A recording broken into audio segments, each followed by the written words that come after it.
সর্বভারতীয় যুব কংগ্রেসের নেতৃত্বদেরকে, ত্রিপুরা প্রদেশের যুব কংগ্রেসের নেতৃত্বদের তরফ থেকে শুভেচ্ছা এবং আমার অভিনন্দন।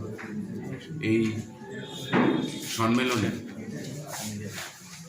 আমাদের সর্বভারতীয় যুব কংগ্রেসের সভাপতি শ্রী উদয় ভানু শিবজি, আমাদের সর্বভারতীয় যুব কংগ্রেসের ইনচার্জ শ্রী কৃষ্ণা আল্লাবারুজি, প্রত্যেকটি 7টি যে রাজ্য আছে নর্থ ইস্টের 7টি রাজ্যের PCC president, PIC president, MP থেকে শুরু করে আমাদের LOP leader, deputy LOP leader Gaurav গগৈজিও এই সম্মেলনে অংশগ্রহণ করবেন।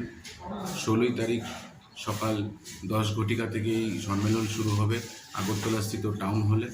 কারণ রবীন্দ্র ভবন আমাদেরকে কনফার্মেশন দেওয়ার পরেও ভারতীয় জনতা পার্টির নির্দেশে কালকে আমাদেরকে চিঠি পাঠিয়ে বলেছে যে এই সম্মেলন এখানে করা যাবে না, কারণ গভর্নমেন্টের একটা প্রোগ্রাম আছে। আমাদের টাইম ছিল রবীন্দ্র ভবনে সকাল 8টার থেকে দুপুর 2টো পর্যন্ত, এবং ওরা বলছে ওরা সকাল 8টায় নাকি বলে আমাদের শারদ সম্মেলনের পুরস্কার দেবে। এটা আমার অবগত নেই যে আজ পর্যন্ত ইতিহাসে সকাল 8টায় শারদ সম্মেলন দেওয়া হয় কিনা।